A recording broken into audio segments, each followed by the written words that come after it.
Тийм шүү дээ. Яг үнэ. Тэгээд байгаа харин тийм. Тэрээс бид нар бэлтгийг үжихээс харин одоо тэрийг би шийддэг хүн нь бол яг үндэ биш.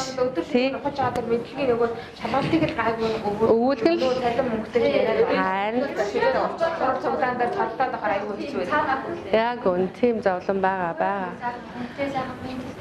Тийм шүү дээ. Багийн багшрын дээр зөвхөн байхгүй болчихж байгаа байхгүй юу? Гэтэл дундын багш хоёр оны тэргүүн багш үлдсэн шүү дээ.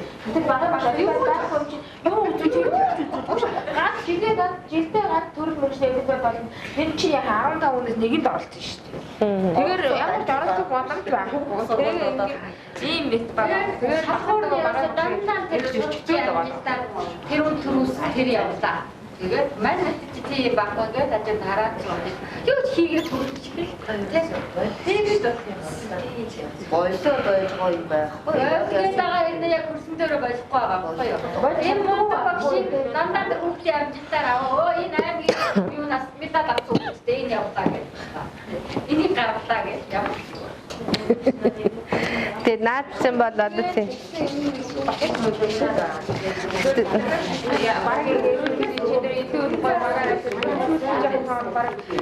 Одоо энэ чи орох зав байхгүй Монгол хэл математикаар нүдэд байгаа зайгуул тэгж байгаа. Тэрүүгээр л амжилтыг үнэлдэг юм чинь. Тэрүүгээр та нар ажлаа үнэлүүлдэг юм чинь. Харин тийм. Таад одоо тиймэрхүү саналууд одоо яг тэр шийдвэр гаргах нөхдүүдэд хэлдэг юм байгаа зү. Одоо энэ сайд одоо сая баахан аймгаар явлаас хийсэн үү? Сайдд. Сайд юу гэж юм? Сайдд хийсэн үү одоо энэ асуудлаа? Юу гэж яах юм тэгээд? Мөргөл энэ дээр байх тохиолдож байгаа асуулаа. Эхний хүүхэд одоо нэгдүгээр ингээд яхаа манай сургуулиар 50 хүүхэдтэй. 48-аас 50 хүүхэдтэй. Эхний хүүхэд самбар болж байгаа байхгүй юу? Тэг бүгд ихтэй. Ингээд толгойн ингээд хийчихсэн. Эхний хүүхэд самбар болж байгаа. Тэгээд амт хүүхэд тийм юм байна сайдаа энэ дээр. Юу тийм юм байхгүй. Их бол бараг хүчтэй нөгөө хотлаа. Юундаа бол 44-өөс дээш хүүхэдтэй бол туслах багш авах гэж заасан байгаа шүү дээ. Гэтэл сайд бол сая урал дээр шүү тэгжээ юм дээр. Хотод бол одоо 44-өөс дээш гарсан хүүхэдтэй анги байх.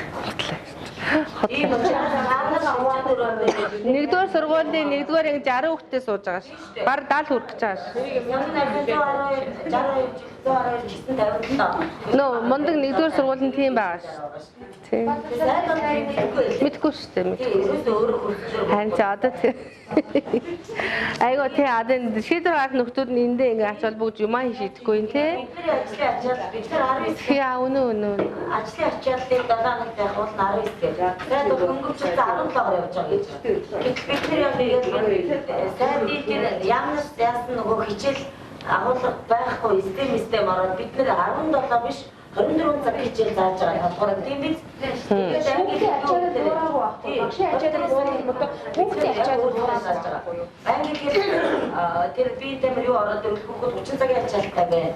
Энэ тэрийг сайн мэдэхгүй 17 цаг багангийнх юу таанар жаргаж байгаа гэж яриадлаа. Тэгээд чухам бид нар энэ гараарийн дурлаа ингэж болоод байгаа мó нуглаа гаргаад байгаа мó дээрээ сайд мэдгүй юм уу учраагүй. Тэгээд асуултаж асуулт болоод ингэж өнгөрсөн. Хэлэхээр үгүй л гэдэг ах юм уу? Очоод үзгээд аваад ирэхгүй. Гэ наа зовсонцтой айгүйх байна өө бүр хаас айгүй байна. Тэгсэн мөрлөө биднээс амар их юм хүлээгээл те чадахгүй өгүүл тавихаар чадахгүй бол ажлаа өг оронд чинь хүн байна энэ төр гээл айгүй даа. Цааш нэг одоо баг манай. Гоо харин байна. Багш нь олдохгүй байж тэ наа чи.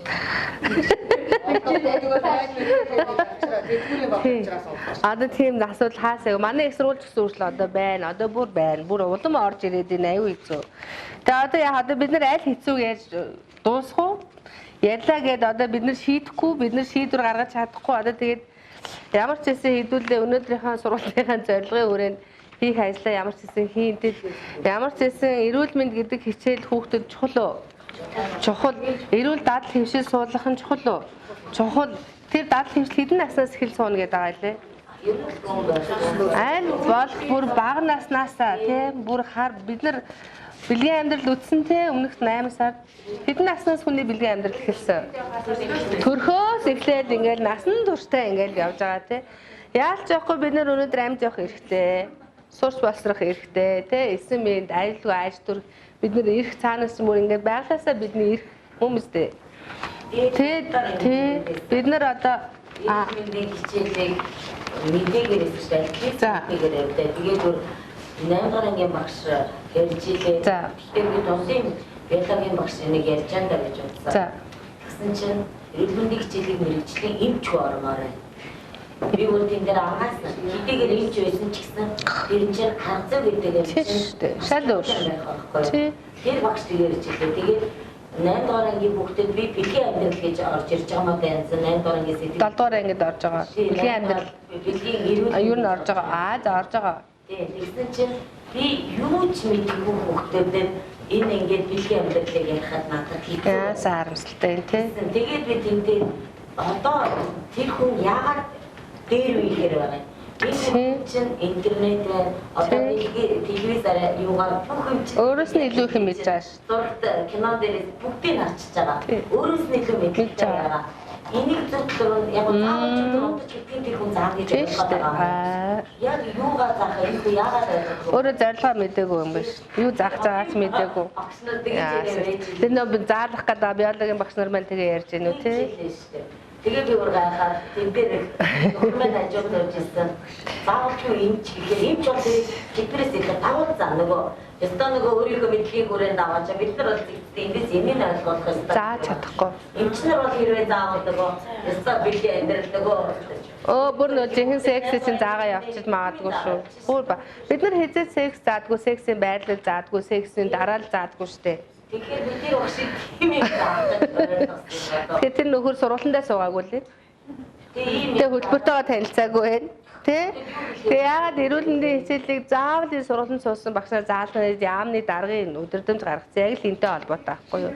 Тэгэхээр та хэд мэн одоо яг эрүүл мэндийн хичээл одоо тэгээд анханаас нь сайхан заагаад ингээд өгч нөгөө нөхдүүдэд Тэ?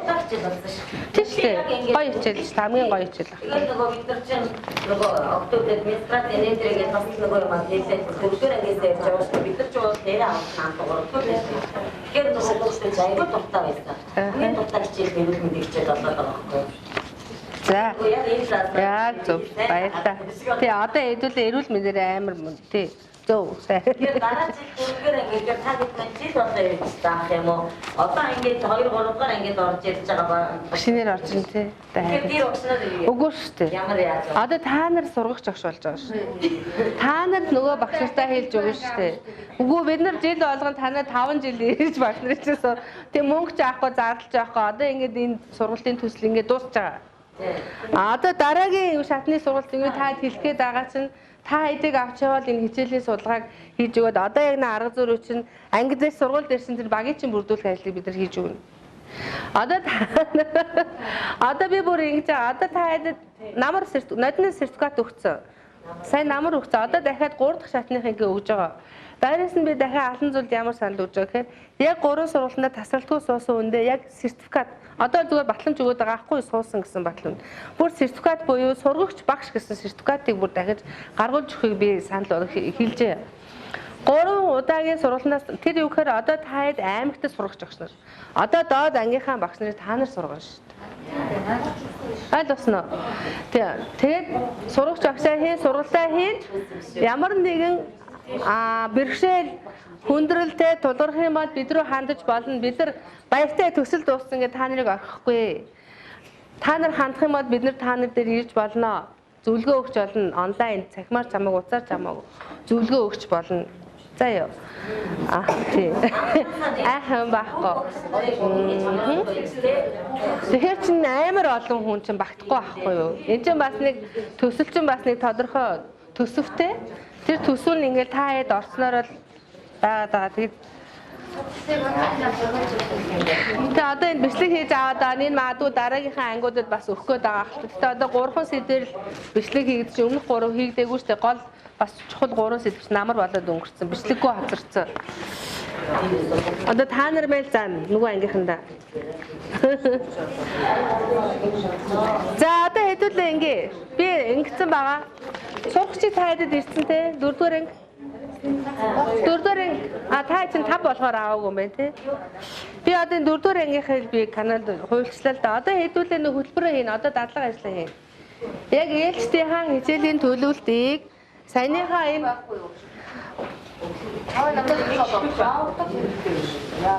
тавынхаагаа хиймээр байна уу? Би тавынхаа тэгвэл хийвэлж ирэх үү? Та? Ямар сэдв вэ?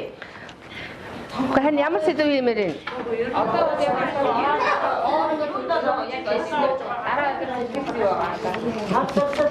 Заах сэдв хийгээд авчмаар байна те. Би одоо энэ дүүрийг л хийлчихэд ах юм.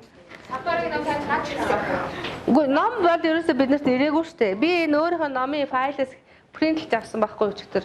Тэгээ 5 дугаар анги хайгаад болоогүй. Гэтэ хамаагүй шүү дээ. Хэдүүлээ ингэчихэд хөө ялгаагүй. Эндээс бид нар яах вэ гэхээр арга зүйн гоё шин санаануудыг л олж авна. Яг зүгээр яг заах байгаа хичээлээ авчих юм бол очиод таад бэлэн юмтай заах гэдэг те бэлэн юм хэрэгтэй учраас.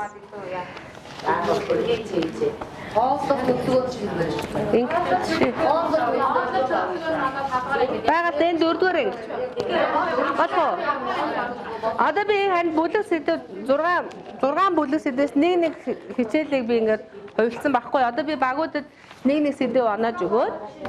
Тэгээд энэ сэдвийн дагуу одоо нөгөө эрүүл мэндийнхаа хичээлийн хөтөлбөрөө хийх гэж байгаа. Одоо яг энэний дагуу ингээд эхнээсээ хамт хийгээ явна. Сэдв хичээд хамар хүрээ ангиа бичээд хэрэгцээгээ тодорхойлохыг хичээн хийдүүлээ. Хэрэгцээ сайн ярьсантай яг бод хэрэгцээнд тулгуурлаж хичээл төлөх юм бол үр дүнтэй байна гэдгийг ярьсан шүү дээ. Тэгэхээр яг энэ хичээлийг үүсгэх бод хэрэгцээ нь юу гэдгийг гаргаж ирмээр байна. Тэгээд тэндээсээ зорилгоо гаргаад тэгээд хугацаагаа тавиад үндсэн мэдээлэл ашиглах материал үйл ажиллагаануудаа төлөвлөн яг ямар үйл ажиллагаа хийх үү гэд. Тэгэхээр энэ таад санаа олох үүднээс энэ эрүүл мэндийн боловсролын юм зөвлөмж өмнө нь гарч ирсэн үндэсний хөтөлбөр хэрэгжиж явах үед байгаа юу? Ашгүй дээ. Энэ дээр болохоор одоо нэг бүлэг сэдвийн хүрээнд одоо жишээ нь хооллолт гэсэн бүлэг сэдвийн хүрээнд бага анги, суур, ахлах ангидаа нэг сэдвийг сонгоод яаж багш нараа яаж энэний те бага ангидаа яаж заах уу, дундаа ахлахтаа яаж заах уу гэсэн нэг сэдвийн загвар боловсруулсан юм хөтөлбөр авахгүй зөвлөмж.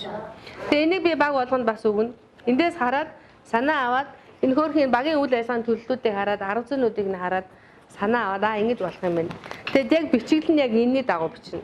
Манай эрүүл мэндийн хичээлийн бүх хөтөлбөр зөвлөмжүүд яг энэ загвараар явж байгаа.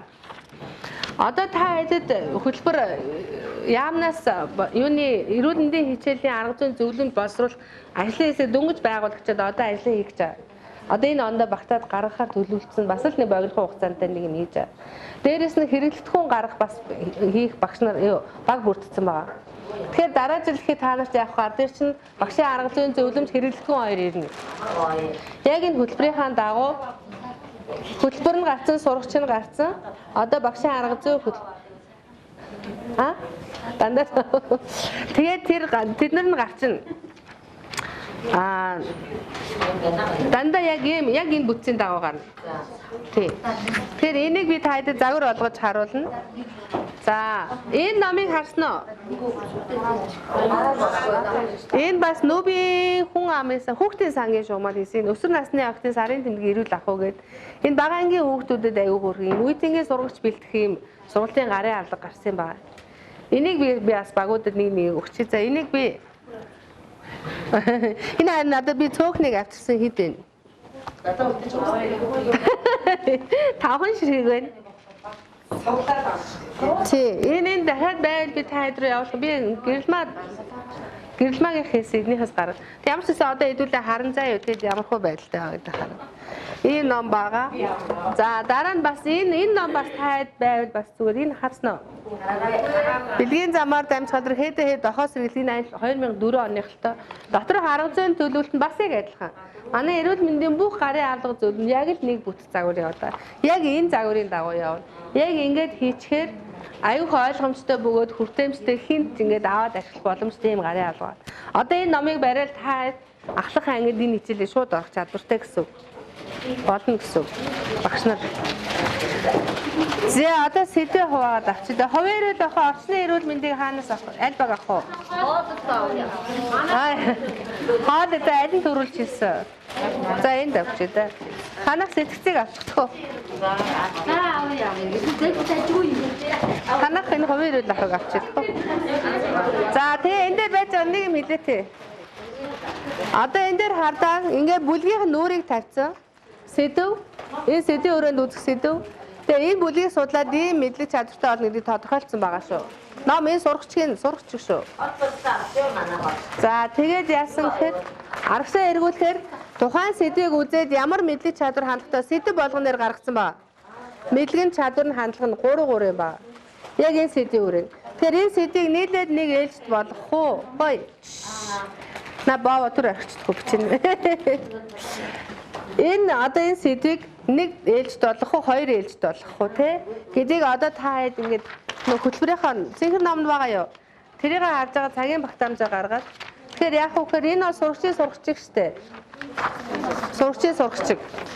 Тэгэхээр энэ сурагчийн сурагчигд бол ийм агуулга төлөвлөлөд өгсөн байна. Та хөтөлбөртөө нийцүүлээ хэдэн цаг болох вэ гэдгийг өөртөө шийдээд цагаа гаргаарай заяа. Танах бэлгийн амьдрал. За ингээд 5 сэдв болчлоо. Тэгээ 6 баг байхгүй мэн те. За. Зянс.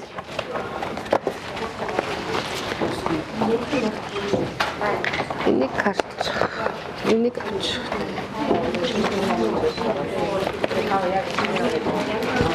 За тэгээ дундуур нь цайгаа уугаад та ажиллачих та. Энэ номнуудыг хараад. Хот зуршлыг аль баг авлаа? Хот зуршил. Амаа энэ хот зуршлаас сэргийлэх бас энэ гарын авлагтай бас.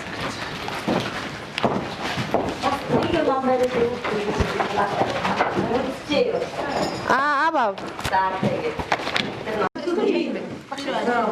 Яг дөрөв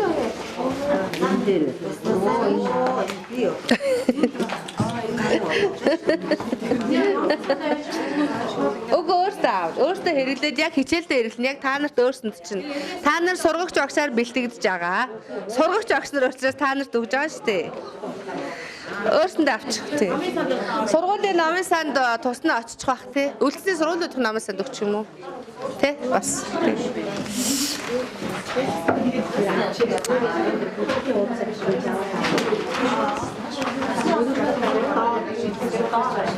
За хөөе цаг завсарлаа 11 цаг аль баг эхлэхээ. Микрофон аваарай. Дууссан баг хаана? Дууссан баг хаана? Танахо. Энийг байж байгаа тий. Хүнсний бүтээгдэхүүний шимт бодисын агуулмжийг мэдэж, эрүүл мэндэд сөрөг нөлөөгүй хүнсний бүтээгдэхүүнийг сонгодог байх. За зорилго нь хүнсний бүтээгдэхүүнийг ангилах, өдөр тутамдаа хэрэглэдэг хоол хүнсээ зөв сонгодог болох. За зорилт нь хүнсний бүтээгдэхүүн тэдгээр дагуулгадах шим бодисын хэмжээг ангилах. За өргөн хэрэглээний хүнсний бүтээгдэхүүнээ сонгох энгийн аргуудыг эзэмших. За ашиглагдах материал нь хоол хүнсний зураг, хүнсний гэр зөвлөмж, шошго гэх мэтлэн зүйлүүд байгаа. За үндсэн мэдээлэл нь ер нь хооллох хугацаа, хүнсний бүтээгдэхүүний төрөл, шимт бодис гэсэн 3 тулгуур ухагдахунд ойлгож авнаа. За сэтэлжүүлэхдээ бид дэлгүүрт ороод юу худалдаж авдаг вэ? За ингэнгүүт хүүхдүүд нөгөө хариултуудаа хэлэнгүүт багш самбарт жагсаан бичнэ. За баг зохион байгуулалт нь болохоор 5 багт ингээ хуваагдаа суусан байна. За нөгөө гэр зөвлөмжөөс зөвхөн өөх тос мах сүү цагаан эдэ хүнсний бүтээгдэхүүнгээ энэ зүйлүүдээ бичсэн юм гэр зөвлөмжийг байрлуулна багш. Тэнгүүд баг болгон тухайн сонгосон хүнсний бүтээгдэхүүнээ гэр зөвлөмжөнд хуваарлан бичнэ. Дэлгүүрээс авсан хүнсээ энд хуваарлан бичгэнэ. За үйл ажиллагаа ингээ хуваарлж бичснийхаа дараагаар зөв байрлуулсан хэсгээ багууд шалгаж тулгаад энд байрладаг нүүрс ус, амин дэм, эрдэс бодис, кальц уург нь яг аль бүтээгдэхүүн байдгийг ярилцаад энэ эрдэс бодис шимт хичээлийн бодисыг ингээд мэдэж аавна. Нэмэлт мэдээлэлээр. За үйл ажиллагаа хоёр нь болохоор сонгон авсан хүнсний бүтээгдэхүүний шошго дээрх тэмдэглэгийг зурд уншиж тэмдэг хэрэглэх талаар дасгал ажиллана. Одоо түрүү нөө сонгоо авсан нөгөө хүнсний бүтээгдэхүүний шошгыг багш бэлдэж ирэх юм уу эсвэл гэрийн даалгавар шошгууд авчраараа гэдэг даалгавар өгсөн байгаа л тэр даалгавар шошгонуудыг унших аргачлалыг зааж өгөх нь хоорондоо яаж унших талаараа ярилцсан мөн 3 дугаар ангийн Монголны хичээл дээр шошго унших гэх хичээл байдаг. Тийм учраас 4 дугаар ангийн энэ эрүүл мэндээр заавал шошгыг ингэж уншина гэсэн тийм заавар заалгаврыг баг зэрэг сэргэн сануулад энэ дээр нь үндэслээд энэ хичээлийг явуулж байгаа. За дараа нь болохоор нэг өдөр идэх хоол хүнсээ бүгдээрээ бич тэмдэглээрэй. Өөрийнхөө. Тэнгүүд чи үр тариа хэр хэмжээтэй идэж байна, махыг хэр хэмжээтэй идэж байна, жимсхнийг идэж байна уу, сүү цагаан идэх хэр хэмжээтэй идэж байгаа гэдгээ энэ дугуй диаграмаар хүүхдүүд тус бүрдээ бичиж тэмдэглэх нь. За тэгвэл юуг нь их идвэл зохистов, юуг нь яагаад бага идэж байна? Энэ тал дээрээ багаараа ярилцаад хүүхэд болго ингээд саналаа гарч ирээд ангидаа хэлнэ. За үнэлгээгээ болохоор явцын үнэлгээ болоо амын үнэлгээгээр хийж гин. За дүгнэлт дээрээ болохоор ямар хүнсний бүтээгдэхүүн, ямар шимт бодис агуулгадж байгааг холбож зураарай. Тэг ингээ олон төрлийн ингээ жимсний зураг юм уу эсвэл нэр өгөгдсөн юм холбоосууд байна. Өөх, уураг ингээд ийм ишлээ, ийм даалгаврууд оруулж ярьж өгч байгаа. Ажлыг хардггүй бид нар. Хардггүй шүү. Сэдвийг хараад явцдаг шүү. Зөв хоол тэгэл тэнгүү 5 дугаар ангийн багш яг энэ яг төлөлтийг харчаал нөгөө сэдв чи орцсон юм байна гэж алгасан эсвэл дараагийн хичээлийн ороод ингээ явчих. Ингээд нөгөө агуулгын залгамж холбоо гэдэг юм чинь байхгүй болчих гээд байгаа байхгүй. Тэгэхээр сэдв гэж яагаад тэндээ даалгавар дээртэй бид нар хамгийн эхлээд сэдв тавь гэж тавьсан ба. Тэгээ сэдв чинь маш тодорхой байх хэвээр хамрах хүрээ яг ангидаа тохирсон яг тухайн агуулгаа илэрхийлсэн тийм сэдв байх хэвээр. Сэдвийг бол яг бид нар хөтөлбөр дээр цэнхэр ном гэдэг байгаа те тэр хөтөлбөр дээр бол сэдв байхгүй байгаа шүү дээ зөвхөн юу байгаа. Бүлэг байгаа. Бүлэг дотор эзэмших суралцсан зорилтоо. Тэр суралцсан зорилтыг бид нэр задлаад сурах хичээлээр хүүхдэд зориулаад сэдв болгоод тавьсан баг. Тэр сэдвийг заавал гэсэн үг бас биш. Яг тэр суралцсан зорилтын хүрээнд та тухайн ангидад тохирсон ямар сэдв өгөөд хичээлээ төлөвлөх боломж байгаа. Тэр бол нээлттэй шүү дээ. Гэхдээ тэрний хүүхдэд ойрхон хүүхдэд ойлгомжтой хэлбэр байх гэсэн нөгөө шаардлагууд байгаа. Тэрийг бол баримтлаад гарчна. Тэгвэл сэдв ямар ч байж болно гिचээд суралцсан зорилтоос хазаасан юм уу суралцсан зорилтын хүрээнд биш агуулга орчих юм бол буруу болчихно. Тэгэхээр яг тэр суралцсан зорилтын хүрээнд яг эзэмших тэр ээлжит хичээлийн агуулга маш тодорхой гаргачаар энэ зүйлүүд чинь бүгд хоорондоо ингээд уялдаад ингээд гой гараад ирэх юм. Яаж тэр гарах уу гэдэг юмыг чинь бид нар дахин удаагийн олон удаагийн хичээл тэр бэлтгэл судалгаа хичээлийн судалгааны явцад гаргаж ирнэ. Өнөөдөр бол яг бид нар ямар ч гэсэн эндээс яг шинэ санаануудыг авч болж байна те хөөрхөн шинэлэг санаанууд байна өөрсдийнхээ нийцсэн хоол хүнсийг нь аваад ингээд тавиулаад ангилуулад хийн гэдэг бас яг хөөрхөн санаа те. Гэтэ энэ яг 40 минутанда яг 4-р ангийн хүүхдэд амжих уу? Төвийн сургуульд ямар байх вэ? 40-50 хүүхэдтэй сургуульд ямар байх вэ? Сумын сургууль 20-30 хүүхэдтэй ямар байх вэ? Тэр цагийн баримжаа ачаал лимиг тэнцүүлж хийнэ гэд хөтөлбөр төлөвлөлт чухал гэдэг байгаа юм чинь ердөөсөө энэ ахгүй юу? Тэгэхээр энийг та хэд мэн одоо яах вэ гэхээр одоо энэ баг энийг буцааж аваад сайхан шивээд яг энэ шив чинь тэгээ саяны багш нарын хэлсэн саналуудыг бас тусахыг хичээн өөртөө дахиад болж өгвөл дахиад багаараа ажиллаад энийг шүү сайжруулах боломжийг бас та хэд өөрөө хайгаараа те. Тэгээд яг ийм болчлоо манай багийн энэ сэдв төлөвлөлт энэ сэдвээ одоо өөрчлөхөр болчлоо шүү дээ.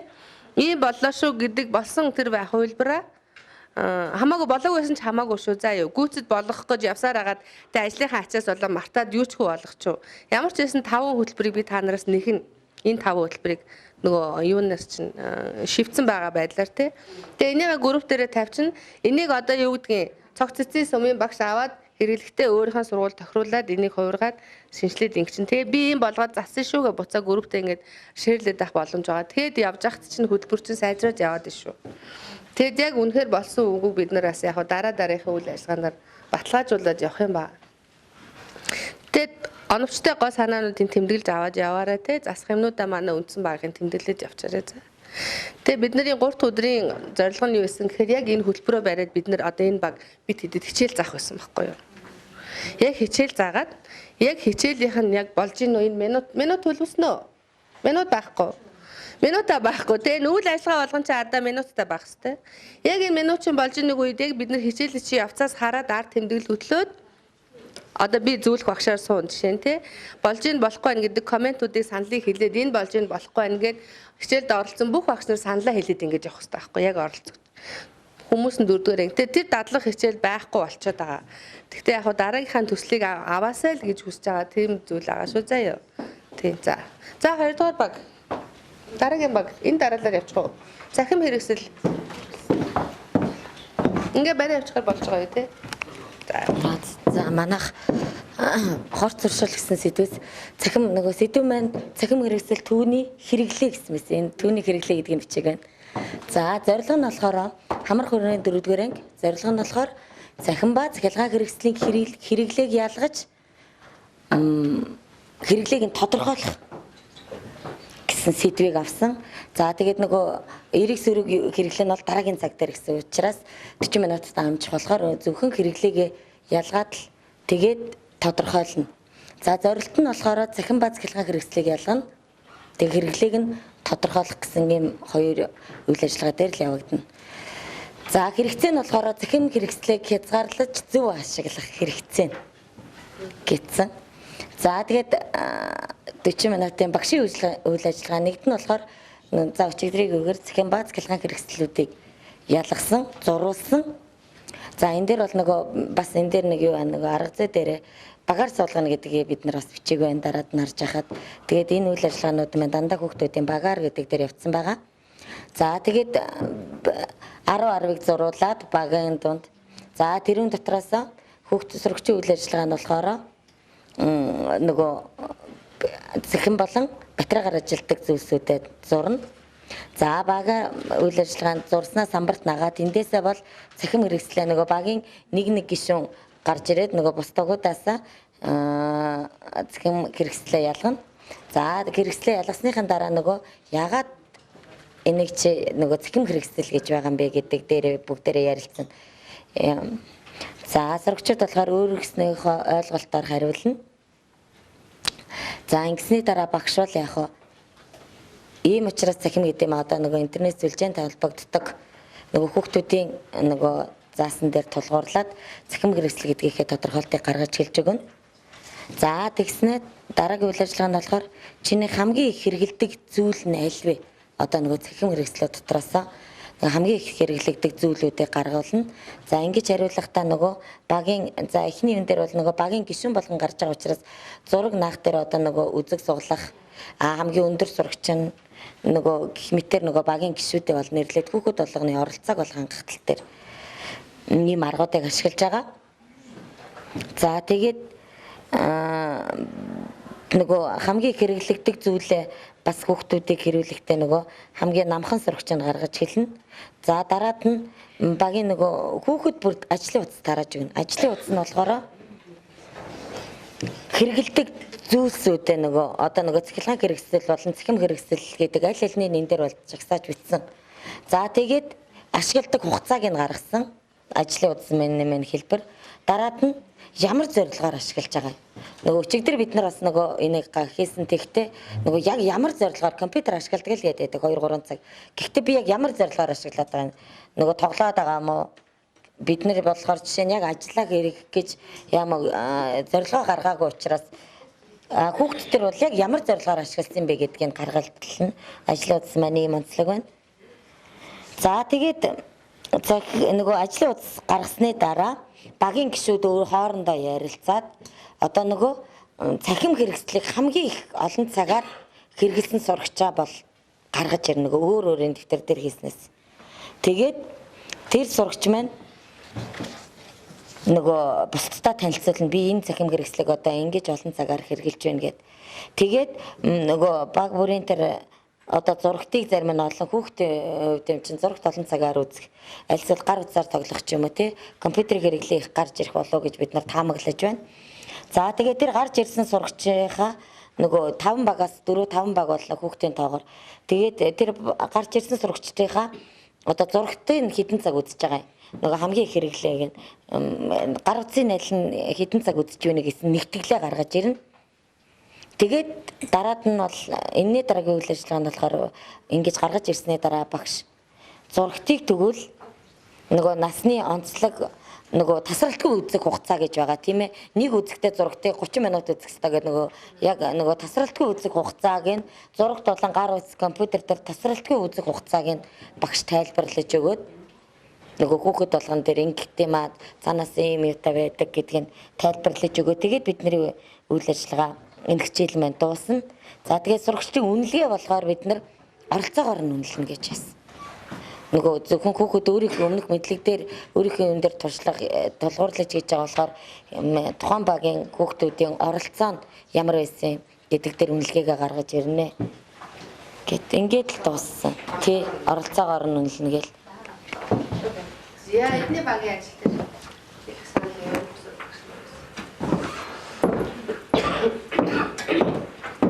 хэрэгцээнд ороо гарсан тий.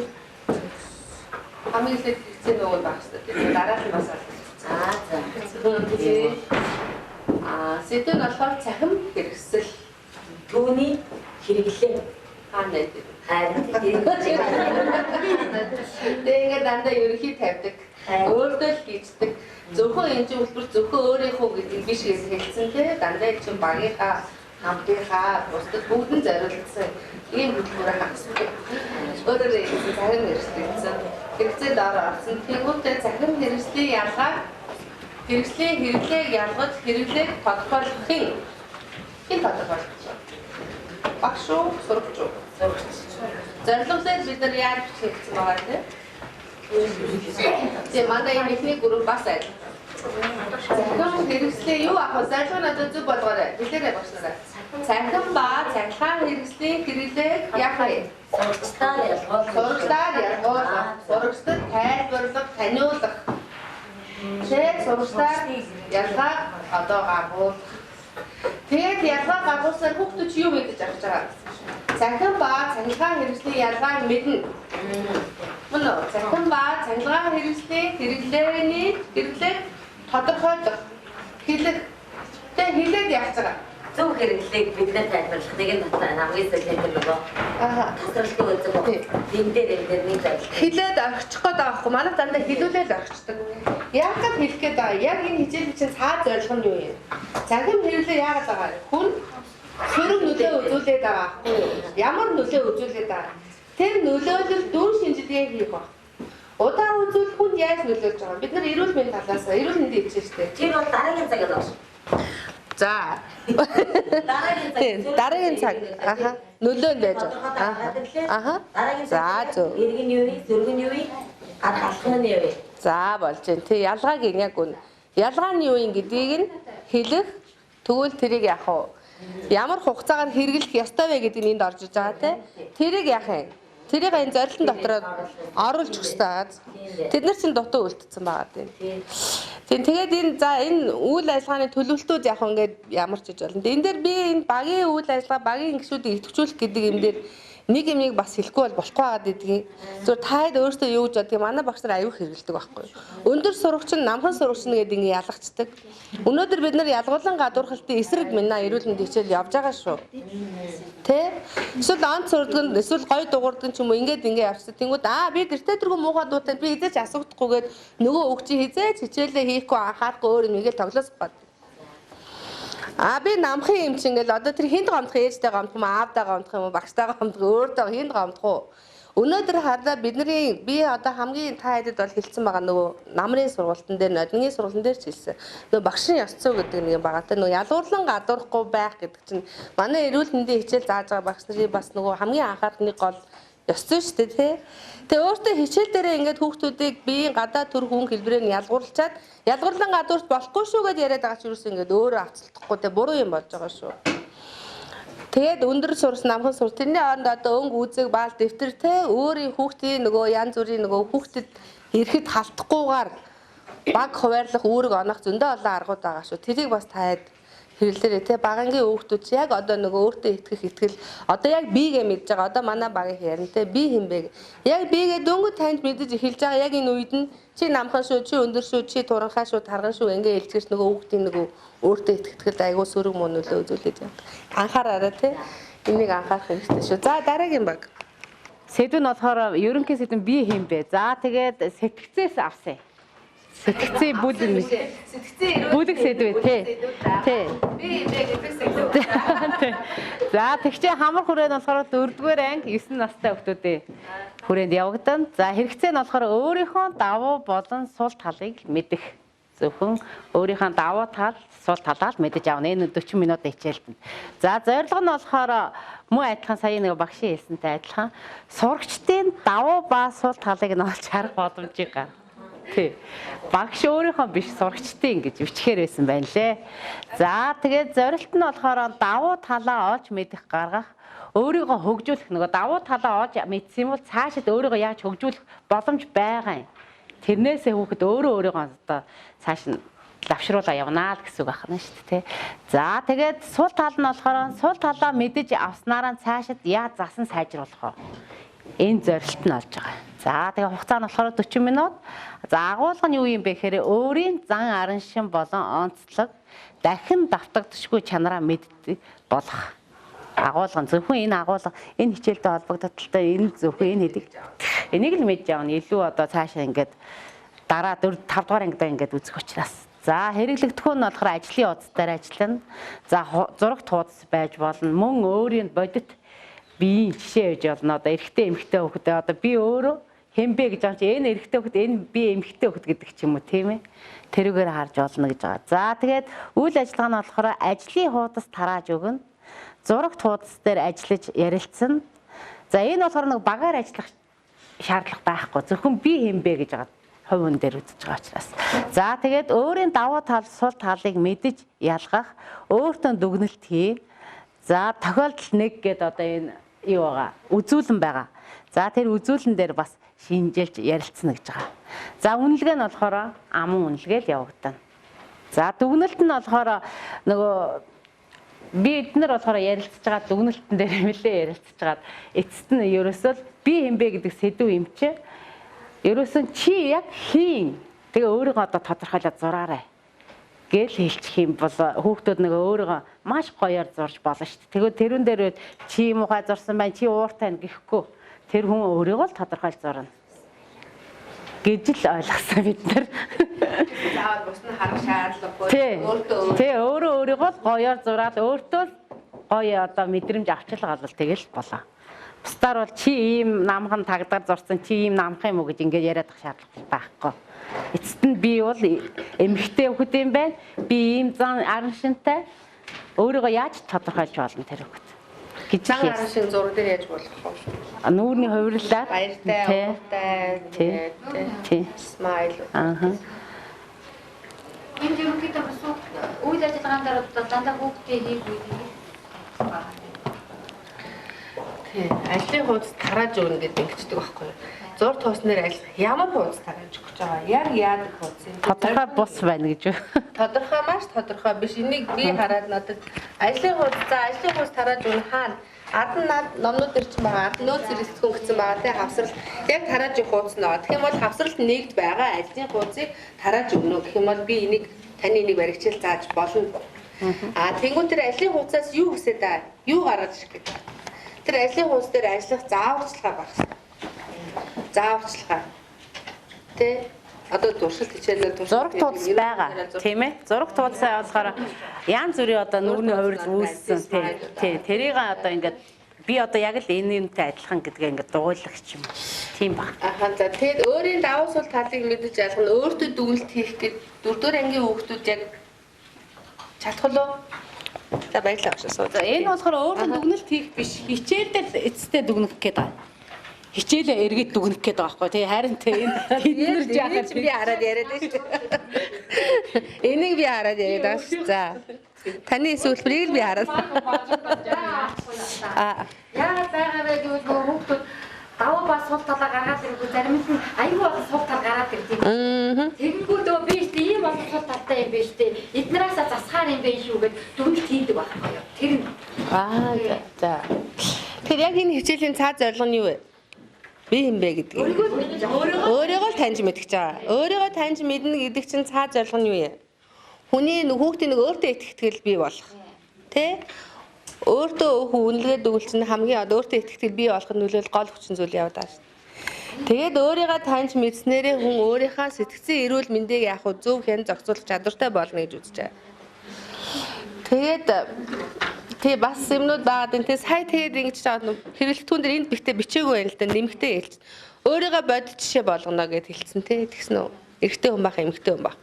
Эрэгтэй хүн байх, эмэгтэй хүн байх гэснээрээ одоо тэр хүний давуу суултал гарч ирэх үү? Гээ энэ ч нөөний гендрийн ялгаа ингэ явчихж байгаа тий. Би эрэгтэй хөлт юм байна. Бусдаас одоо ялгаатай нь болохоор эрэгтэй хөлт юм байна. Юугаараа ялгагддаг? Эрэгтэй эмэгтэй хүн хоёр юугаараа ялгагддаг? Үсээрээ. Зөвхөн биологийн буюу те нөгөө эр эм бэлэг эрхнэрэл ялгаатай. Өөр ялгаа байгаа юу? Байхгүй. Тэр энэ нөгөө гендер рүүгээ орох гэдэг чинь нөгөө гендерт суурьсан хүчрхийл гэдэг юм чинь гендерийн тэгш бус энэ ялгаатай хэвшүүл ойлголт руугаа бид нар хийх гэж шүү. Хальт яг орох чинь.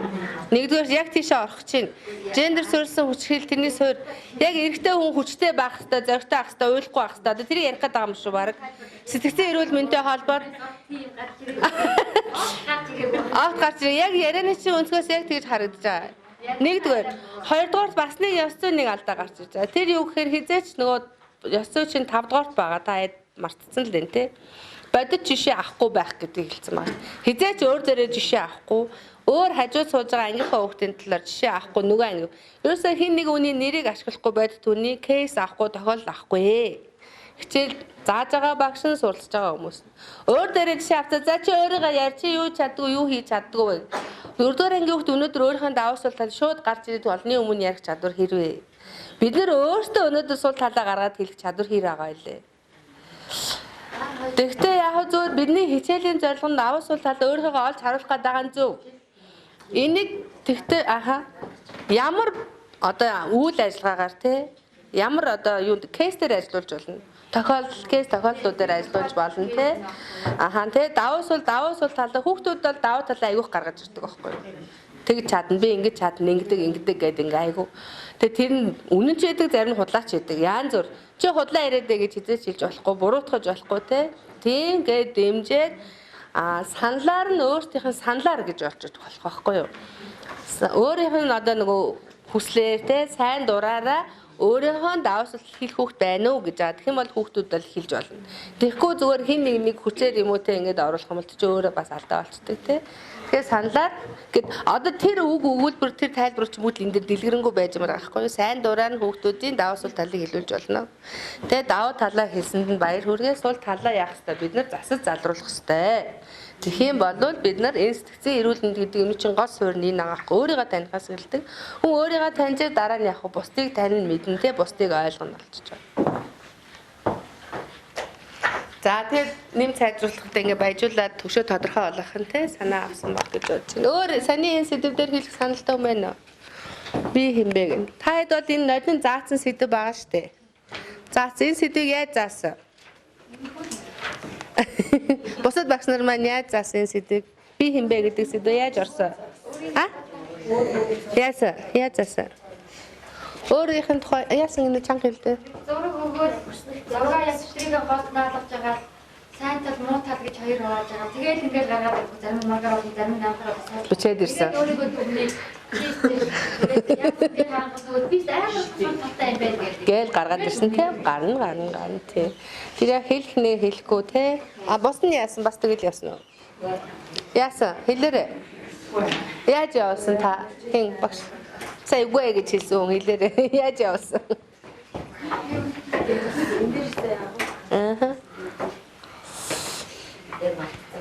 Мартсан уу санахгүй байна те. За дараагийн баг.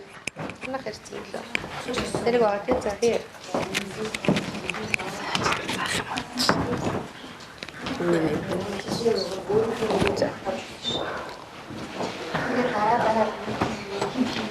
За хамбогд сумын багш лав гочор байна. За манай багт хувийн эрүүл ах ба орчны эрүүл ах гэсэн бүлэг сэдв таарсан. Энэ бүлэг сэдв дотроос дараагийн сэдв нь бол шүдний бүтэц, шүдний эрүүл ахыг сурагчдад таниулах гэсэн дэд сэдв байгаа байхгүй. Тэр дэд сэдв бид нар 3 цаг үзнэ гэж үзээд тэр дотроос бид нар өөрсдөө зөвхөн эхний цаг дээр тэр арга зураг сургах цаг дээр бол шүдний бүтэц гэдгийг эхэлж таниулах юм байна гэд энэ сэдвийг бид нар өөрсдөө энэ дотроос гаргаж ирсэн байгаа. За зөвхөн тэгээ шүдний бүтэц гэдэг нэг 40 минутынхаа хичээлийг үйл ажиллагааг энэ дээр төлөвлөлөө бичсэн байна. За хэрэгцээ нь одоо буюу үндэслэл нь юу юм бэ гэвэл одоо Монгол улсын хэмжээ нөгөө судалгаагаар гарч ирсэн бага насны хүүхдийн шүдний өвчлөл маш их өндөр байна гэдэг дээрээс л одоо хүүхдийг амны хөндийн эрүүл мэндийг сахих дадал хэвшилд суулгах үүднээс л эхний алхам буюу эхний шүдний бүтэц буюу амны хөндийн юунаас үйл ажиллагаа тэр эрхтнүүдийн үүргээс эхлэх юм байна гэдэг үднэс энэ хичээл заашгүй орох шаардлагатай байна гэж үтсэн. За энэ цагийн зорилго маань амны хөндийн эрхтнүүдийг нэрлэн тэдгээрийн үүрэг ач холбогдлыг таньж мэднэ л зөвхөн энэ 40 цагаараа тийм ээ 40 минутаараа. За энэ зорилгодоо хүрэхийн тулд бид нар ямар алхмууд зорилт дэвшүүлсэн бэ гэвэл амны хөндөд ямар эрхтнүүд байдгийг тэдгээрийг мэдх юм байна. Мөн тэдгээрийн үүргийг таньж мэднэ гэсэн үг. За дараагийн зорилт нь бол байнгын ба сүүн шүдний ялгаа болон байнгын шүдний дотоод бүтцийг нарийн мэдж авна л гэсэн хоёр зорилт дэвшүүлсэн. За одоо үйл ажиллагаа нь за сэдэлжүүлэхээс эхэлнэ. За хэрэглэгдэх хүн энэ дээр байж гэн. За бит үзүүлэн, тараах материал, үгэн карт, зурагт үзүүлэн гэсэн зүйлүүдийг ашигланаа. За үйл ажиллагааныг буюу сэдэлжүүлэх нь эндээс эхэлнэ л дээ. За тэгээ энэ дээр бид нар болохоор би өөрөө яг энийг нодон заахтаа болохоор яг хосоор нь ажиллаж гал хоёр хүүхдийг амын ангайлгаад одоо ямар эрхтнүүдээр нэрлэх гэсэн байсан дээ. Сая тэгсэн чинь өөрийн бодит үзүүлэн болгож болохгүй гэсэн үднэс энд бас баяа уугийн багш нэг хэлсэл дээ. Өөрсдөр нь тойл авцруулаад толинд нь өөрсдийн ингэж амын ангаалгаж харуулад заасан гэж юм. Тэгэхээр тэр тойл авцрах нь их зүгээр юм байна гэж бодож суулаа сая. За тэгэл яг өөрийнхөө авцарсан толинд бол амаа ангаагаад л үзээдэх шүдэн тоолох юм байна. Миний шүдний өнгө нь ямар байна. За одоо энэ хил нь ямар байна. Бас цаана нь юу вэ юм байна. Араа нь хаана вэ юм байна. Завжин гэдэг нь айлын гэдэг ч юм ингээд нэгсэг өөрсдийнхөө амыг хараад л ярилцах нь байна. За тэгэж ярилцсны дараа одоо ийм зургийг багшд өгсөн байх нь хүүхэд бүрээр тийм ээ бас мөн самбар дээр томоор байна бас энүүн тохирсон үгэн картууд бас самбар дээр байрлана тийм ээ за эхлээд хүүхдүүд юу байна зөвхөн өөрийнхөө ажиллана бичин одоо энэ дээр за ингээл өөрсдийнхөө зүгээр үндсэн мэдлэг дээр өөрийнхөө сураг мэдлэг дээр тулгуурлаад хүүхд энэ дээр янз бүрээр өөрийнхөө мэдлэгээр л биччихнэ нь штэ. Тэгсний дараа баг самбар дээр нөгөө том үзүүлэн буюу энэ үгэн картан дээр нэмэлт тайлбар өгч чиглүүлж нааж өгөөд дэвтэр дээр хүүхдүүд засан сайжруулалтаа хийгээд энийг бүрэн гүйцэд мэдээд авчнаа л гэсэн үг. Эхний алхам дээрээс. За ингээ амны хөндийн эрхтнүүд үүргүүдийг энэ дээр ингээд мэдээд авчих юм байна. За дараагийн алхам болохоор шүдний бүтц рүүгээ орно. За энэ нь болохоор энэ нөгөө томоор байдаг штэ биологийн кабинетэд байдаг энэ үзүүлэнгээ авцраа тавьчих юм байна. Бас зурагт үзүүлэн байж болох юм байна. Бас хүүхдүүдэд дахиад мөн ийм зурагтай картууд юунууд байж гэн гэсэн үг. За одоо тэгээд энэ тухай энэ мэдээллийн тухай одоо паалан гэж үеийн тэр зөөлцсөн эвэр гэдэг нь юу юм гэдэг нарийн бүр дэлгэрэнгүй мэдээлэл нь сурах хүчиг дээр нь байгаа байхгүй.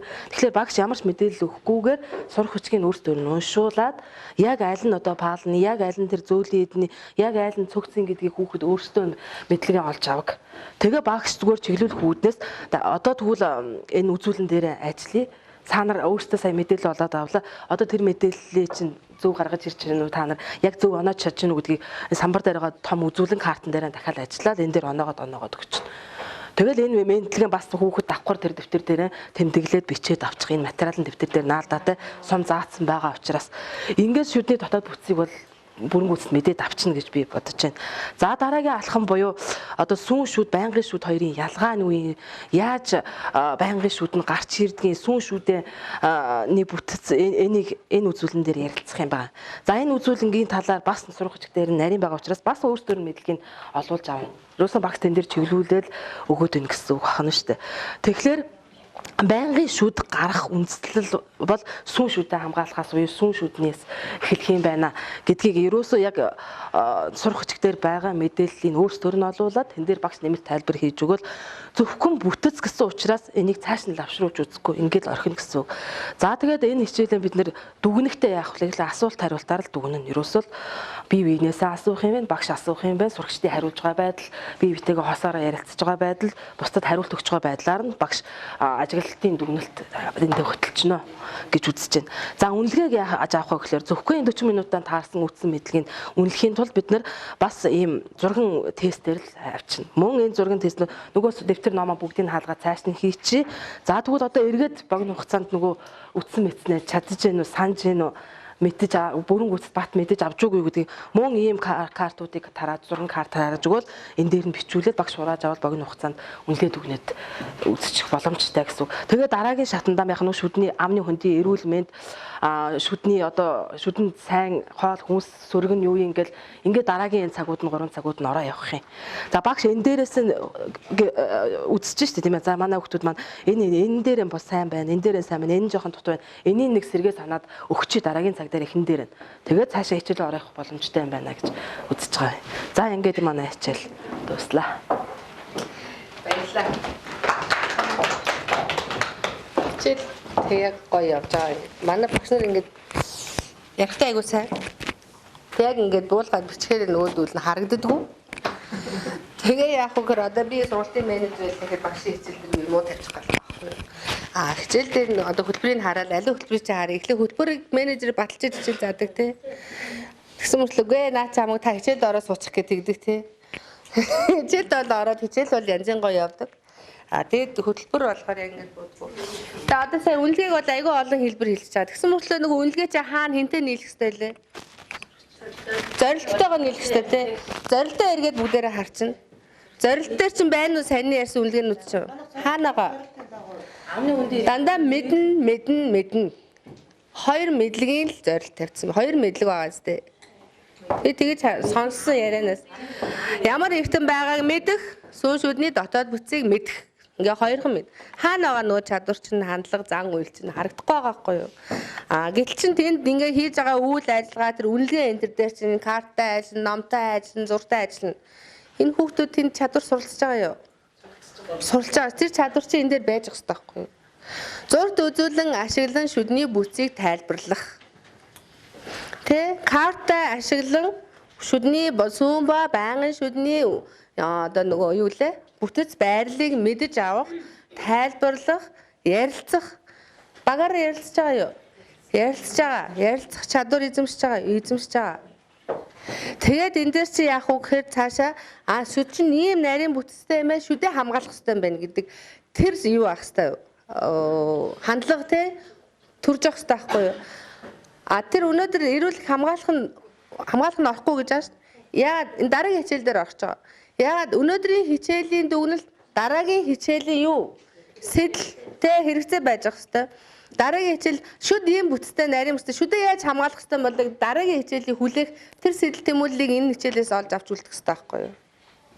Мэдүүлэл хайчдаг биш. Эн чинь мэдсэн юм чинь дараагийн юмны чинь эхлэл байж ах хэвээр гэдэг нөгөө цикл гэдэг юм аас айгуу сайн бодож төлөвлөж явах хэвээр болж байгаа. Тэг маад. Тэгээ эднэрийг сайжруулж болж байна. Ерөнхий яг үйл ажиллагаанууд болцсон боломжийг сайн. Тэгээ дутуу юмнуудыг би хэлж өгöd байгаа шүү дээ, тий. Тэгээ одоо яг ингээд бүр нэг бүрчлэн хөтөлбөрчин гацвал ингээд ажиллах юм бол ингээд нэг хөтөлбөр дээр бид нар нэг өдөр нэг цагийн биш хэдэн өдрийн ажил орох болно. Тэгээд заагаад ирэхээр дахиад нэг өөр гардаг ингээд заагаад ингээд явахаар хөтөлбөр сайжрал яваад. За сүүлчийн багаас сонсч 11 цаг болчих. Бэлгийн болон нөхөн үрч хэрүүл мэд гэсэн бүлэг сэдвийн дэд сэдвт нөгөө шилжилтийн насны өөрчлөлт гэсэн сэдвийг сонгож авсан. Тэгээ энийг бол ер нь яг ингээд төлөвлөлөөд үзэхээр нэг 80 минутын хичээлээ нэг төлөвлөж үзсэн байхгүй. Тэгээ эхний 40 минутын үйл ажиллагааг нь л төлөвлөжсөн. За тэгээд шилжилтийн насны өөрчлөлт хамар хүрээ 4-р анги. За энэ бол 9 настай хүүхдүүд байгаа. За хугацаа нь бол 1 цаг буюу 40 минут. За энэ хэрэгцээ нь болохоор зэрэг 9 наснд шилжилтийн нас эхэлж бие махбод сэтгэл зүйн нийгмийн харилцаанд өөрчлөлт орж эхлэх учраас энийг мэдхийн тулд бид нэр энэ хичээлийг үзэж байгаа гэж хэрэгцээг нь гаргаж ирсэн. За энэ хичээлийн зорилго нь болохоор шилжилтийн насны үед гарах өөрчлөлт болон бэлгийн бодлын талаар мэдлэгтэй болно гэсэн. За зорилтын дээр болохоор зэрэг охид төвгүүдийн бие сэтгэл зүйд гарах өөрчлөлтүүдийг мэдэж ялгах.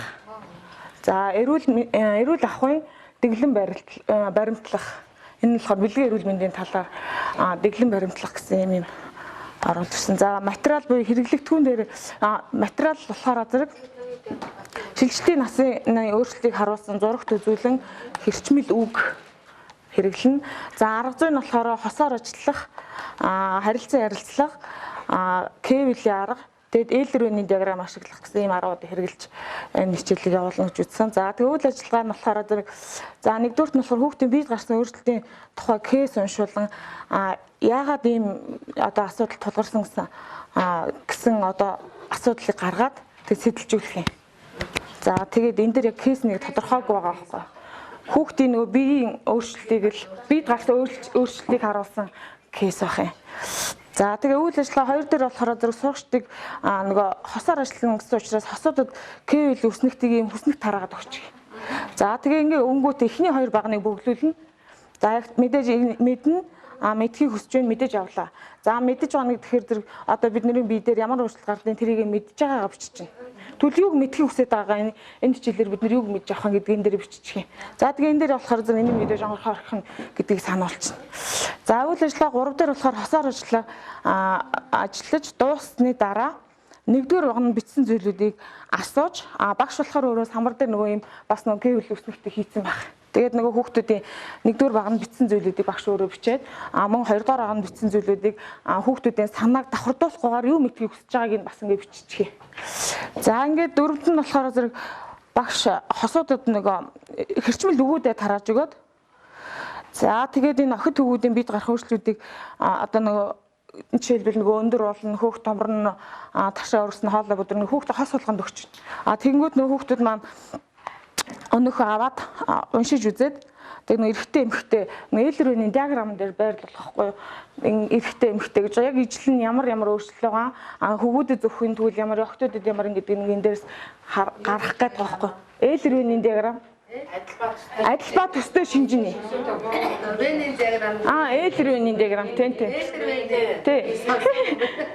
Ээлрүүний диаграм гэдэг.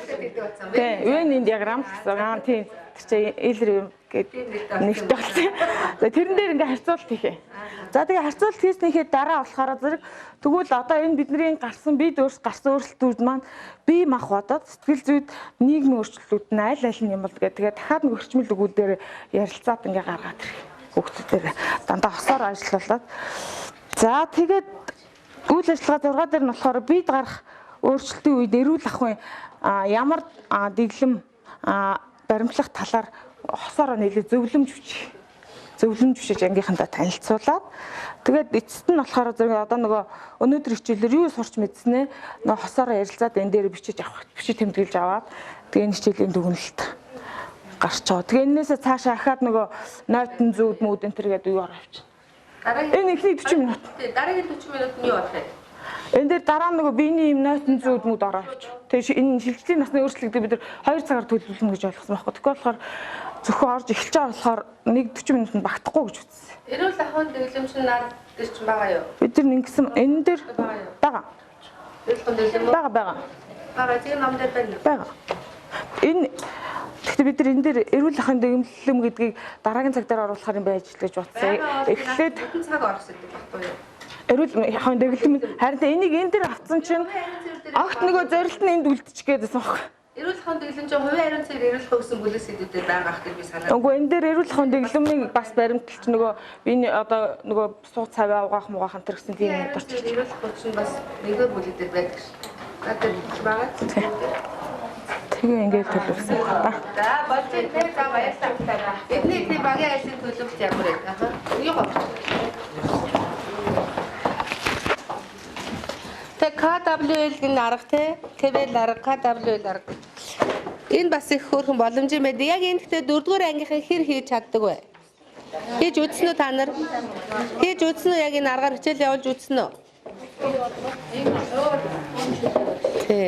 Тэгээ яг шилжилтийн насны өөрчлөлтөөр яг бид гарч байгаа өөрчлөлт бол том болж байгаа тий өсөж байгаа одоо юу гэдгийг таргалсан турсан энэ төргээд айгуул бичих байх тий яг шилжилтийн настай холбоотой өөрчлөлтөд хэр гаргаж ирэх бол юу гэж бодож байна. Миний ирсэн байж болно 9 настай хүүхдүүд ирсэн хүүхдүүд тэрийг гаргаж ирэх болов яах вэ?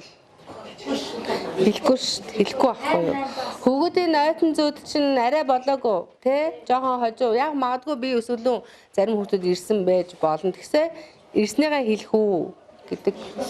Тэгэхээр мэдэж байгаа гэдэг зүгээр та энийг явуулаад үзээрэй болохгүй биш болох арга л да зүгээр яг яаж бууж ийн гэдэг. Хэрвээ яг энэ дээр гарч ирэхгүй байгаа л өөр аргыг санд болгох гэдэг байгаа байхгүй юу. Тэ?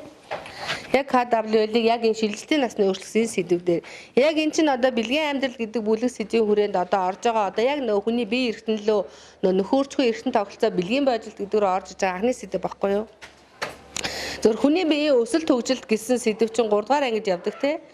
Тэр сэдв энэ төр бол өс том болж байгаа, өс ургасан одоо яадгийн гар хөл том болсон тэр янз бүрийн юмнууд бол биччих байх л та.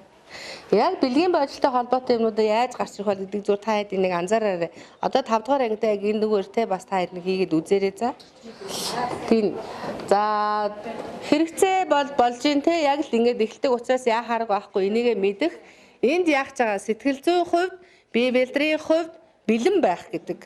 Тэр зорилго бодит хэрэгцээ бол тэр байж байгаа шүү дээ. За зорилго бол те мэдлэгтэй болох биш, мэдлэг эзэмшүүлэх тэ одоо нөгөө таниулах гэдэг энэ үгний нөгөө төгсгөл бас их чухал байгаа шүү. Багш өөрөө мэдлэгтэй болох биш хүүхдэд тийм хүүхдүүдийг ямар болгох гээд байгаа тэр талаасаа бичнэ байхгүй. Ноогоор төгснөө гэдэг үгээс мэдлэгтэй зорилтыг хийгээд төгсгөнө гээл тий. зорилтнаа ноогоор төгснөө гэдэг үгээс одоо болж тэгээд мэдлэг, чадвар, хандлага гэх 3 юм чинь гуруулаа гарцсан байл их зүгээр одоо тий. Ер нь бол хичээлийн маань ерөөсөө гол зорилго чинь зөв заавал хамаагүй нэг ээлж хичээлээр хүний хандлага төлөвшнө гэж байхгүй. Нэг ээлж дээр. Нэгжийн хэмжээнд бүлэг сэдвийн хүрээнд хандлага бол яг заавал гарч ирэх ёстой тий. Гэтэ зүгээр яг энэ талаар одоо ядгийн айж ичгүй болох энэ талаар одоо чөлөөтэй нээх ярилцах тий тэр хандлага тэр одоо нөгөө хөвшил хүүхдүүд бий болж иж болох байхгүй юу анханасаа. Ерөөсөө хичээлийн зорилго чинь тэр энэ одоо нөгөө Октод хүүхдүүдээр хоёр хувааж ирсэн. Октодоо дан орохдоо октодоо хувааж агаад октодоо одоо биений юм ирнэ гэдгийг ороод тэгээд яаж одоо 7 хоногт 2 удаа усанд орж вэ? Тэгээд одоо унтгаа арчих тустай альчууртай байх. Ийм зөвлөгөө өгөөд мөн хөх урган дээр биений юм ирэх ийм их бол одоо сандрахгүй байх.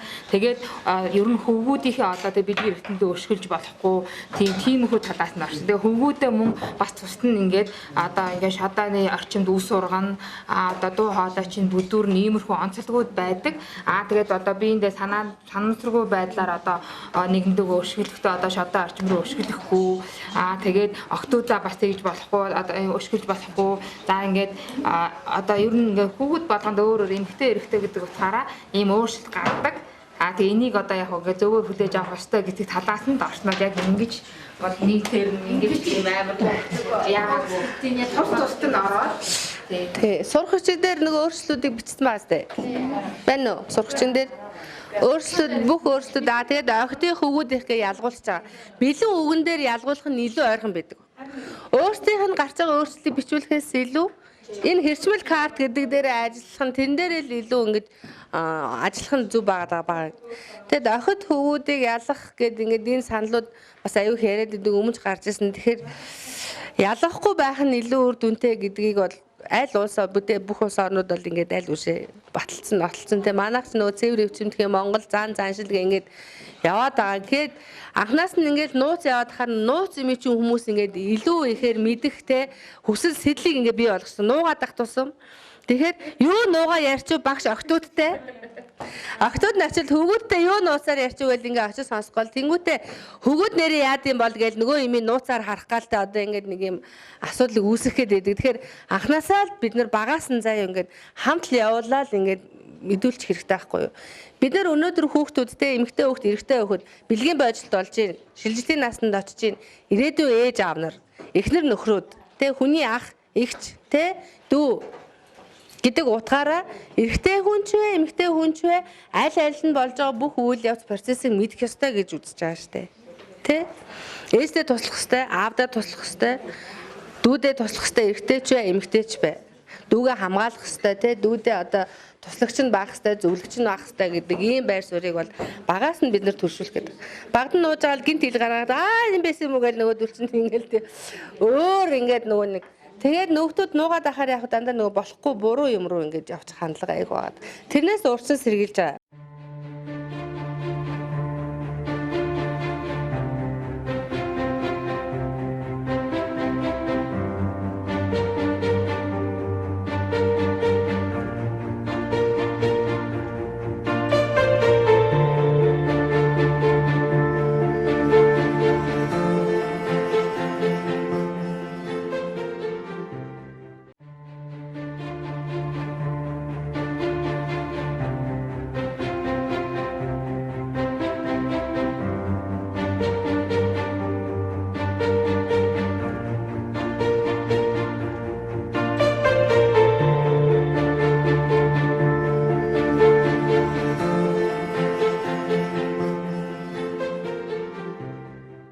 За.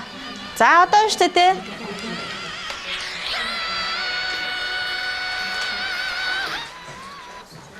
За. Багш нараа. Баясангуй өдрөг, нэхуур дүнсгэр, найрамдагч тайван, хүчрхэг цочмог гэсэн юм 4 баг байгаа одоо. Тэгэхээр өөрсдийнхөө оноог хараад баясангуй өдрөг багийнхаа энэ ширээнд цооно. Нэхуур дүнсгэр багийнхаа энэ ширээнд, найрамдагч тайван багийнхаа энэ ширээнд, голын ширээнд, за хүчрхэг цочмог багийнхаа энд цооно. За одоо суудлаа эзэцгээгээрэй. Тэгэхээр одоо сайн харж агаад яг одоо нэг дахиад нэг чеклчих. За би яг энэ л ээж магадгүй гэж бодсныгаа.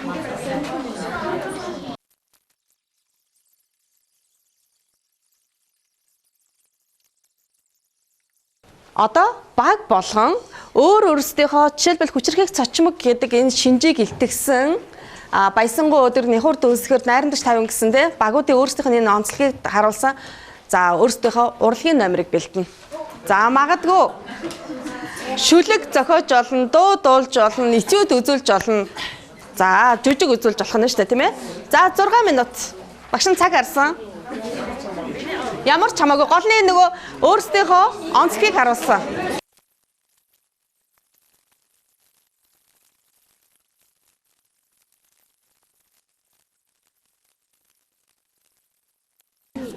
За эндээс нэгийг сугалчих. Яна. За. За эндээс нэгийг сугалчих. Нэгийг сугалаарай. Дугаар авч байгаа хүмүүс их айдастай авч байна. За эндээс нэгийг сугалчих. За нэгдүгээр явчих. За энэ танаа баг нэг үлдлээ шүү. Аваарай. Давс гарах чинь нэг одоо сургалт модултэй юм уу ч байл шүү. Ингээд тойрсоор агаад ирчлээ үлдсэн нь.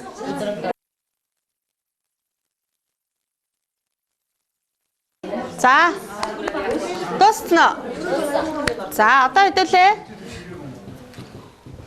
За нэгдүгээр багийг сугалсан нэхур дүнсгэр багийнхнаа тайсныхаа өмнө урьж гин. Нэхур дүнсгэр багийнхнаа. За тайсныхаа өмнө. За тэнгуүтэй шүү дээ. Нэг багийнхаа өөрсдийнхөө үзүүлбэрийг үзүүлж яхад бусад багийнхаа анхааралтай сонсно. За тэгээд хоньны ээлж нь. За тэнгуүтэй дуусныхаа дараа яах нь нөгөө багта талархал илэрхийлээ шүү. За юу. Яах юм бэ? Суглаагаараа. Манай баясангуй өдргийнхаа аргагүй л үнэн байна, тийм ээ. За хэдүүлээ эхлэе. Би хангалттай цаг өгсөн. За эхлэе. Манайхаа нэхур дүнсгэр багийнхаа нэхур одоо нэхурчуудаа. За гарыг тайзан дээр. Бүгдээрээ багаараа гарч ирнэ. За зүгээр би энд сургалтанд суугаад төрсөн санаагаа зүгээр төлөвлөсье. Энийг бас шүлэг болгоод дараад би тэр заснаа тийм цаг гарсан би. За сургалтандаа идэ. Суралцахаар суулаа. Арга зүй суралцахаар ааш аршингаа тавдаг файда. Арай. Нэхур дүнсгэрт орчих юм. Би дуг нь хүчирхэг цочмол хүмүүс юм да. За баярлалаа. За. Болцсон тий? За дараагийнхаа 20 номерыг сугалсан. Баясангуй өдрөг агуу. За баясангуй өдрөг агийнхнагаа өрөө. Сайхан амьдчил алгаташ. Сайхан амьдчил алгаташ. Сайхан амьдчил алгаташ. Сайхан амьдчил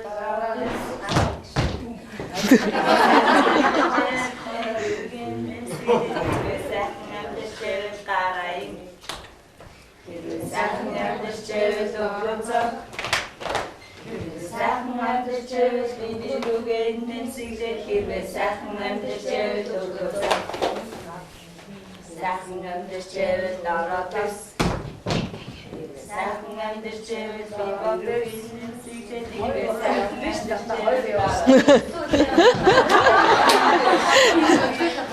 За баярлалаа. За. Одоо хүртэл маргалцаар манай баясангуй өдрөг багийнхан. За хүчирхэг зочмог багийнханыгаа тайцнаа өрөө.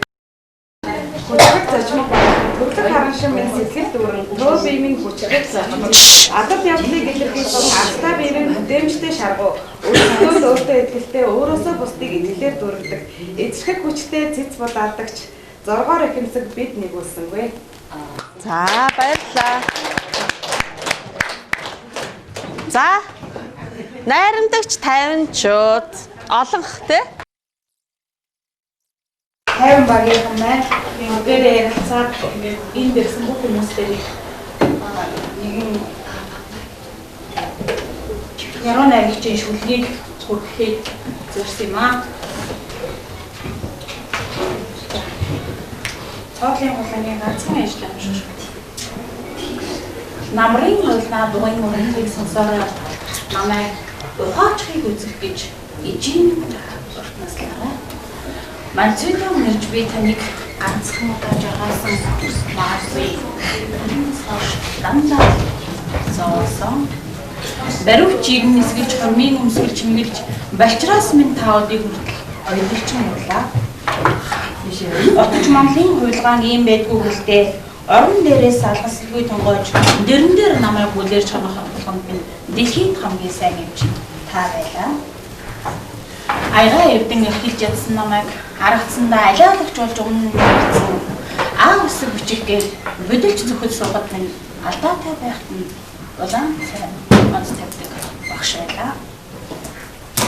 Цаг өрөөсөн болцооноос эргэж ирэхэд цагдаа эсвэл үүдний манаач сар нарны ээлжгүй галс ихсэн тогооч сангийн дэвт ах зөвлөж найнс ламаа шүхүр тэнгэрийн доор алдажиндаг тоолонд минь шүүхийн шиг яллагч таамаглаа даамай хартан анаа хэрэг давч заалдагч өнгөрч болж зовлонгоос намайг гинэ ингүй хайр ижи гэдэг нэртэй энэ орчлонгоос авсан хамгийн том алдраа зүүний сөвчөрч урсан өнгөрсөн анжилуудын урсгал зүгээр л дэргэд минь байж хайрал ижи гэж дууд толгондоо баярлдаг ижил хэдэн хүүхдтэй өөртөөс яаж хайрлаа. За баярлалаа. За найрамдагч 50-чууд багийнхандаа баярлалаа. За энд одоо зан аран шангаа тодорхойлох те энэ дасгал ажлаас та нар юу олж харав? Ямар мэдрэмж сэтгэл төрөө? Энийг хуваалцаач. За нэг багаас төлөөл ингээд багаараа ярилцсан авчээ. За манай хүчирхэг зочмог багийнхан яг энэ ажиллагааг юу гэж ерөнхийдөө харав? Та эдээс ямар саналтай байна? Мэдээж авлаа. Гэхдээ яг нөгөө миний одоо энэ хүчирхэг зочмогтын орж байгаа нөгөө зангуул нь таарад байгаа байхгүй. Тэгэхээр бас өөрийнхөө энэ зан чанарыг бас нэг тодорхойлж бас мэдэж сурлаа. Тэгээ сул талуудаа ч гэсэн энийг бол бас дамжуулаад мэдэж авлаа. Өөр тайдаас хэлэх санал байна уу? Адилхан зантай хүмүүс? За баярлалаа. За одоо манай найрамдагч 50-чууд багийнхнаас ямар мэдрэмж сэтгэл төрөө юу анзаарагдав та ядд маань? Энэ сорил бол их надад таалагдсан. Яг хүүхдүүдтэй хүүхдүүдэд нөгөө таарсан юм сорил байдаг гэсэн шүү дээ. Тэгээ тэр сорилыг аваад ангийнхаа хамгийн эхлээд ангийнхаа хүүхдүүдийг юу дохоор таах. Ангийнхаа хүүхдүүдийг юу яаж үзье. Бас ахлах биш учраас тэднэрт тэр номон дээр дөрвөр ангийнхан дээр байгаа юу илүү тохиромжтой байх. Тэгээд тест ангийнхаа хүүхдүүдийг ингэж баг болгоод тэрэнд нь таарсан уралдаан тэмцээн одоо энэний сайн талыг нь илүү хөгжүүлсэн муу талыг нь зассан ч юм уу тийм юмнууд хийгээд их зүгээр юм бэ. Тас анги дээр ажиллахад их зүгээр юм бэ. Баярлалаа. Магадгүй энэ зан аран шингийн тийм ээ одоо ялгаатай